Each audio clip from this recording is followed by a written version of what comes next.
Hello, everyone. Welcome to a wonderful day at Live with AHCFS. In case you're just joining us, it stands for a Higher Calling Fundraising Solutions. I'm Toney Thornhill. Today's show, we're going to talk to a really good friend of mine who should have you ready to jump out of your chair, have some fun.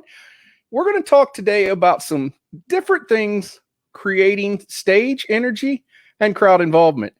I'm going to introduce to you Jake, the master of the microphone, Beaber. Hey, bud, how you doing? Hey, Tony Tone, how are you doing? Doing good. Where are you joining us from today? I am originally from Chicago, but I am residing in Denver, Colorado. I've been here about 10 years now. 10 years in Denver, Colorado. So I started and introduced you as the master of the microphone. That's quite a moniker to live up to. How did you earn that? And tell us a little bit about what you do. Well, master of the microphone, the moniker spells mom. So that's a little bit of a love to mom. But I've been on the microphone for over 25 years right now. And I would say if you spent 25 years doing something, you better be a master or you should find a new job. So, but master of the microphone works out really well. As I progressed through my DJ career, I found that I was not the DJ Jazzy Jeff. What I was a really good entertainer that had a really stage presence and used music to move and manipulate my crowd. So a little bit different than, your typical DJ or turntablist or radio DJ. I've been a DJ MC from, beginning of my 20s all the way until now. I'm 49 years old. I find that hard to believe, actually, after getting to know you, that you're 49. DJ good Beaber, on you. That's my stage name now, man. So let's talk about that. You say you've been DJing for quite some time. Yes, sir. And obviously you've seen different elements of how it works, what doesn't. Yes, sir. Let's talk about crowd involvement. Today we're looking at our nonprofit crowds. Yeah. What are some things that the person on the stage, whether it be the auctioneer like myself, a professional ringman, a DJ, an MC, what are some things that we can do to engage that audience? Great. So, one of the easiest things is do not wait until you're on stage to build rapport with your audience. So, and this goes across different platforms. So if you're doing fundraising, you're probably doing other social events or you're doing other corporate events, to fill your portfolio. None of us are doing events right now. But with that being said, one of the great ways to do it is no matter what event it is, I immerse myself into the crowd during the event, pre the event, like for if it's fundraising as an auctioneer or a ringman or woman, that you have crowd engagement way before the show starts or the performance starts. So you have a lot of time not only to build rapport, I like to champion people inside the crowd to help. You'll find out kind of who your party tables are, who the people are going to be fighting you, or it's kind of hard in the, in a wedding, everyone's there to kind of celebrate. In a fundraiser, it's the 80-20, like 20% of the people are going to do 80% of the money and the rest of the people are there to fill in the space. So they're not always bidders. Your bidders can't supply all the energy. So you definitely have body language, see what tables you can count on, maybe even ask favors. That's the stuff that is important to set the scene before you get up there, because if you can develop trust before you get on stage, it's kind of like the Pied Piper. They'll follow you versus being on stage and trying to build that rapport from a distance. And you're also asking for money. So, you start building walls and then all of a sudden you're on stage with dead air. So you want to definitely work the room prior to you getting on stage, especially from a fundraising standpoint. And Right. again, really good ringmen or supporting cast, at the same time, they're the extension of you as well. So if they don't have a very good rapport, then that's a challenge too. Because once you get into it, you may have championing a table, but now the person that's in between you and the table isn't conveying the Right. exact same message. If that makes any sense. It does. And that's glad that you said that, because I'm very conscious of getting on stage, getting people involved. So I like that you said that. So once you're on the stage, you've got them engaged, you've talked to a lot of people. How do you keep yourself engaged and energetic and full of fire like you normally do? Okay, so a couple things. One, I'm going to kind of go back to the other thing of building rapport, and it's one of the things that I think you do very well, and that is theming your team, right? Not Right. only in your team, the most important thing about, like, let's say you're doing a diamonds and denim, okay? Let's say it's something like that. Now, you don't want to come in diamonds and denim because the entire crowd is in diamonds and denim. So Right. you want to separate yourself. So you do want to theme yourself, but I think it does help to make sure that people know, A, don't wear all black. You're not the wait staff. B, don't, if everyone's supposed to wear a sports jersey, don't wear a sports jersey. We don't want you to blend. It's not Joe Pesci. Don't blend, right? You want to, Right. You want to stand out, and you want people to know that you're coming from a power position. The second half of that is, how do I? Well, one of the things as MCs and DJs and entertainers that is a double-edged sword. We take a lot of credit sometimes for really good crowds. They've made our job really, really easy, and they think you're amazing. And in your heart of hearts, you literally just steered the boat, right? Right, exactly.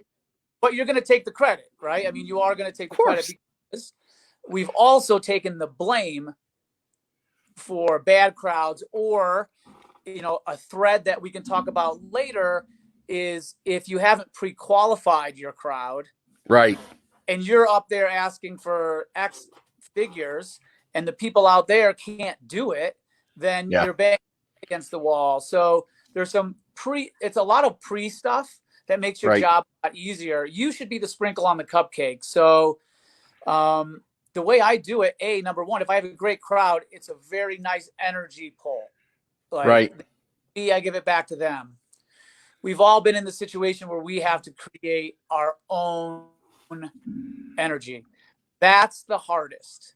Right. I think the secret is confidence.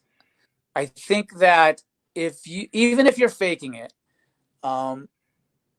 if you don't have an ego, if you don't have that confidence on stage, then they'll eat you up. Like, they'll just eat you up. So even if you have to bring the energy, you're going to have to act for a little while like they are giving you energy and you are acting. And then you'll start breaking down those walls one at a time. Right. Right. And maybe some of the things in your pocket are icebreakers. Those are really good ways of just loosening the crowd up. And I would say self-deprecation works great. I mean, you're talking at a place with one percenters. People are donating money. They want to be entertained. They don't need you up there trying to be the show. Like, you're not the show, even though you are the show. But in reality, your goal behind it all is to facilitate the show. So it's never about, my goal is never about, man, your MC was amazing or your auctioneer was amazing. I want people to come to my client and say, that was the best fundraiser I've ever been to. Right. I completely agree. I completely agree. So, and we have not talked about, like, we already talked about the horror stories, you and me on the side, but this is above and beyond making sure you have the right sound and you have the right lights and you're set up for success. Like, there's a lot of other things that you up there with a megaphone, which I've actually done. You just have to be very creative in engagement. So I want you I want to step back to what you just said there about a little bit about your confidence. Obviously, you've had a lot of confidence because you've been doing it for quite a while. As you said, the 25 years makes you a master. If I understand it correctly, it was within the last 2 years that you got into the fundraising side as a ringman and auctioneer, correct? That is correct. Now I'm an entertainer.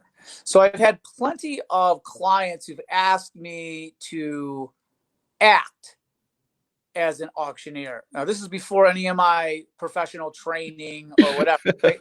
And so of course I tell them I'm going to be less expensive because I'm acting as one, but a professional may be able to raise more money than you, right? Now those clients, before I got into the business, of course, I'm the guy that's taking business away from you because I'm, going up there faking my way through it. I'm still raising money, but at the end of the day, what I've learned over the last 2 years, we're sitting in class, talking about this guy who's like underselling or undercutting, not undercutting, but you know what I'm saying.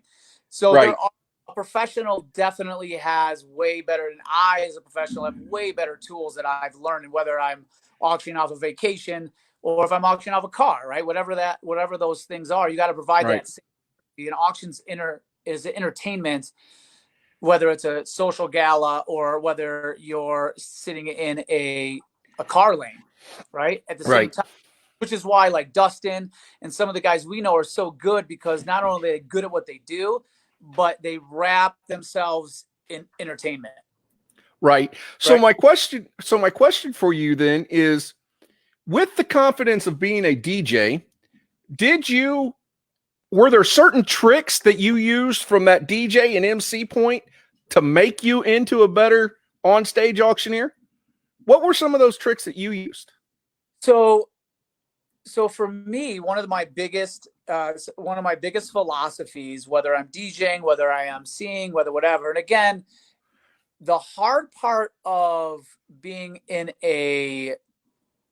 let's say a charity benefit auction, the hard part there is depending on how much you're involved in the planning process, because you're able to know that it takes all the little baby yeses as we go to get to the big yes. Well, if it's not set up right, and you're not brought in at a time where all these other things have led to it, you now have to do all the work that wasn't done before, right? If you're just hired as an MC. So I definitely try to do my best to be not just an MC, but an advisor. Probably number one, selfishly for myself, so I'm set up for success. But B, I also know if I'm set up for success, the event is going to be more successill. Right. So That's building true. that trust and rapport with your clients is number one. Tricks. The two biggest tricks are, one, I always want consistent energy in an event. So there doesn't have to be at 100%, but let's just take the analogy of you ran out of gas and now you have to push your car to the side of the road. Once you get the momentum of the car going, it's easy to push it.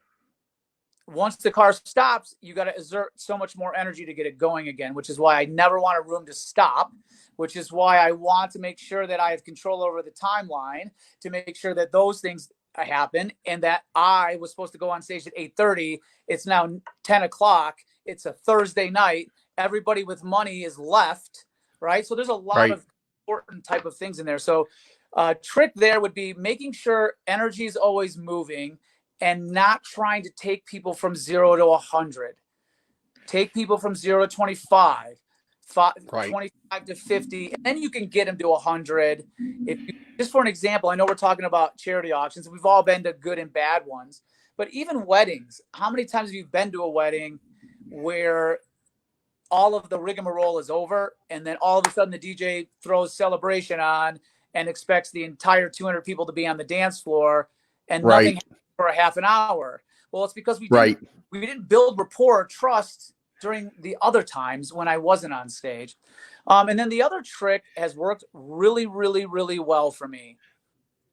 There are a lot of MCs and people on the microphone and other masters of the microphone that like to have a microphone voice and like to talk like this and like to get everyone excited, right? So what I try to do and has worked really well for me is I have a microphone.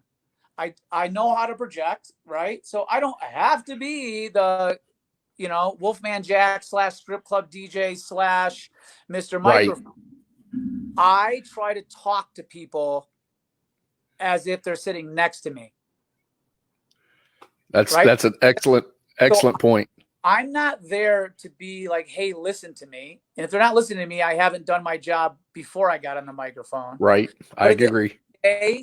I'm having a conversation with that person. I'm treating the group as a person, right? And so if you don't go into like this cheeseball character, unless the event calls for you to be a cheeseball, right? Then you can then you can be a professional, right? Right. And people want to know that you're articulate. You have to, now me, I'm a talker, right? You know that, right? So I have to be very cognizant of how much I talk. Right. You talk too little. You want to be articulate and clear, which goes back to sound. Right? How many times you're like, oh, we got line arrays, and I'm like, yeah, that's awesome, but everyone's behind them. Yeah. Those are things that as you progress in your career and you become an advisor more than you are the MC, because if you put all the baby steps together, your job as the MC or auctioneer is the easy part. It's easy. Well, right? To a point. We've talked about this, right? If you're not if you're in the charity auction land and it's not like a school that you're donating some time to, or your kid's school and you're going to do this thing, or maybe it's a golf outing and you're going to help your buddies. If it's a good full blown and you're not part of walkthroughs and you're not part of talking to the AV guys and you're not part of that, you're missing out, because those are the roadies. Those are the behind the scenes guys. Right. Absolutely. Rock star. So how many stories have you heard of the MC is a arrogant SOB because he's the one on stage and he's the show, but the people who make him look like a rock star, he treats like whatever. So those can't be a diva in this business. Well, you can, but it's gonna help you more further along and better referrals. And like you did very good pulling that great production team out of an event, in the sense where you were the best person they worked with. They didn't say you gave the best show. They didn't say you did the best anything. They said that you were the best person to work with. And if you know guys, they have zero stage presence. They have no idea to talk to clients. And if you can be the liaison for them and you are championing for them, they'll champion for you.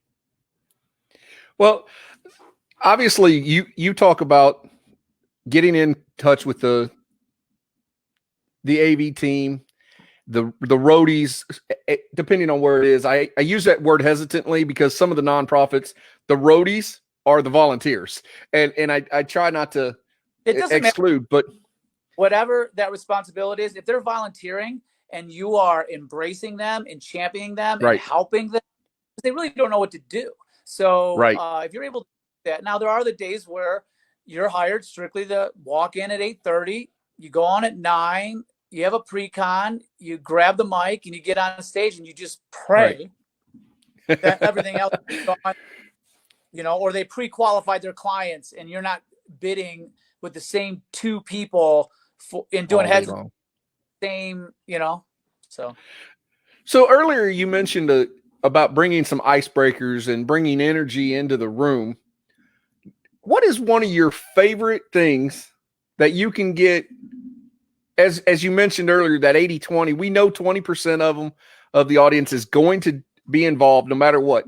What are some of your ideas that engage that other 80%, or as I prefer to say, the other 40%, because I believe we have a 5-stage window. 20% will, 20% have made up their mind, and 20% are on the fence. Yep. but it's the bottom 40 that we need to be engaging in, especially in a nonprofit. What are some things that you look at or you pulled it from your bag of tricks over 25 years to engage that 40%? Okay. So again, these are sometimes game time decisions, depending on what's going on. But let's just say it is a charity auction. And I know that we use certain calls to action at the end. I call it wringing out the sponge, right? When you're getting paddle raises and $1 here, a $10 here, and a 300-person event, like you get a little bit from everyone. Typically, you see that kind of at the end, where you kind of wrap up Right. and out the sponge. But if I feel in an auction scenario, a benefit auction scenario, that I need to that other 40%. Typically, that other 40% are the people who are probably in the back 40% of the room, right? Your big players are sitting up front. They pay big money for tables. Usually one guy or two or a couple at that table are the big money, and then they're showing off, and they bought the table and they brought employees or friends, right? Know who's got the money at those tables. So I'll either engage the B players at some of the A tables, or I will purposely work my way back to front. Right? That's interesting. So what I would do is maybe take something as silly as heads and tails. Right? These people's investment is very small. Right? And so to bring them up, it breaks the ice. Right? It's like Right. It's like in 8th grade and you're at a school dance.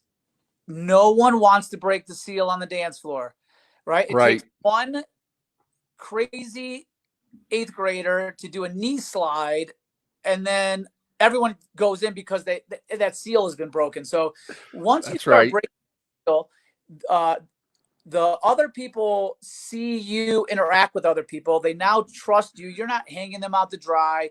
You're not making them feel like poo-poo for not giving money. I am a guy who's really good. I trained at Second City Improv. Like, I'm very witty, and I'm very good at taking what people give me and porcupining. Now, if you don't have that personality, don't try to be the Joker and stand-up comedy routine, right? Like, find out what your strengths are and be that, right? Like Dustin,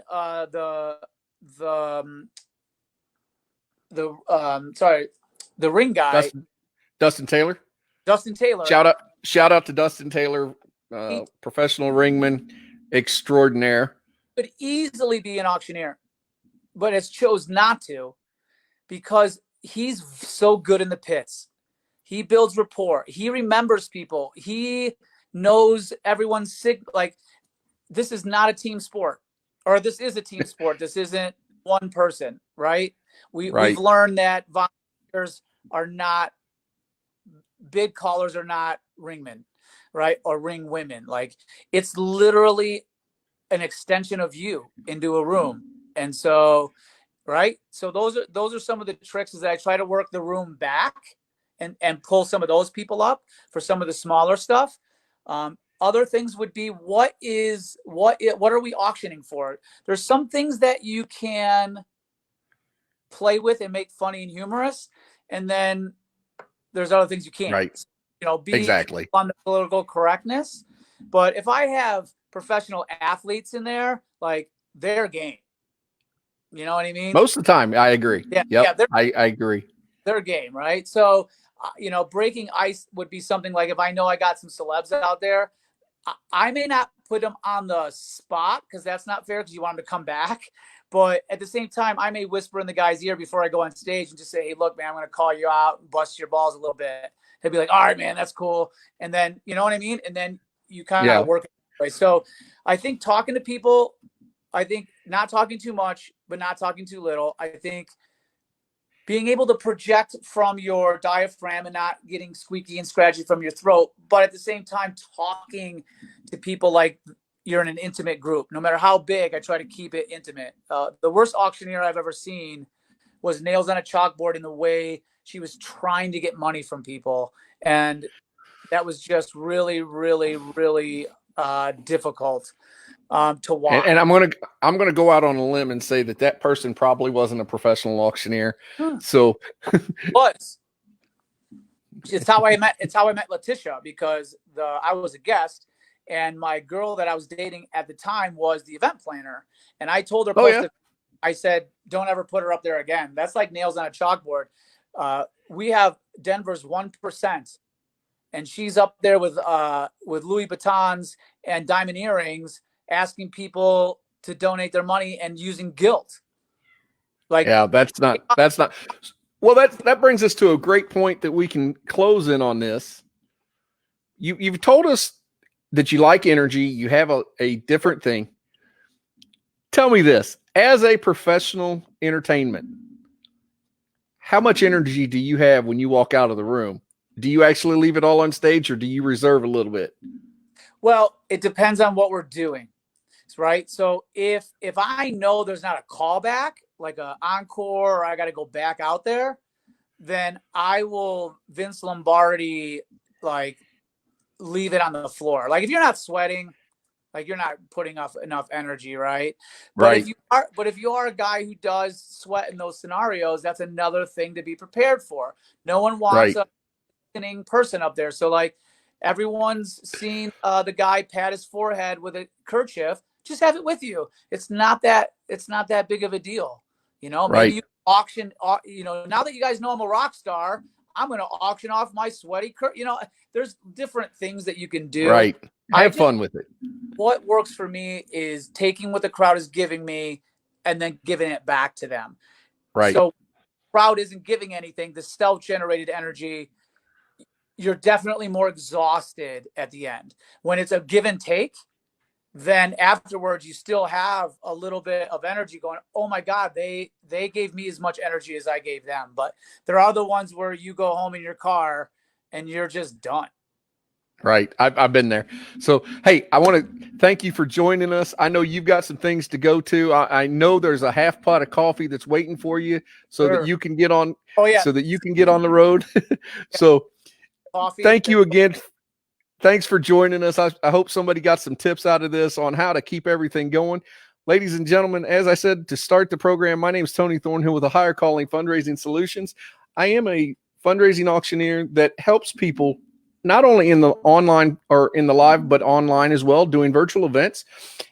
Some of these events that you heard from Jake and myself today, and hopefully they can help you on your events. Reach out to me. We'll put the contact information in at the end like usual. Have a great day, and we'll talk to you soon. Thanks, ladies and gentlemen. Let's let Jake say goodbye one time. Goodbye. And hey, like I said, I don't get to see everyone's faces, but I am a pay it forward type of guy. I had mentors and my own Yodas and Obi-Wan Kenobis along the way. So if you ever need a question or advice, Toney will give you my email, and please never hesitate to reach out. All right, man. Hey, once all this pandemic gets done, we're going to get together. I still promised you a trip that I'd come out to see you. You're going to come with us. We're going to hook up and get everything done. Can you sign off with Go Cubbies? Or is that a thing? Negatory. That won't happen. All right, you just did. I won't. So, all right, man. We'll talk to you soon. Thanks. All right, everybody. Thanks, Toney Tone. Oh, bye. All right, bye.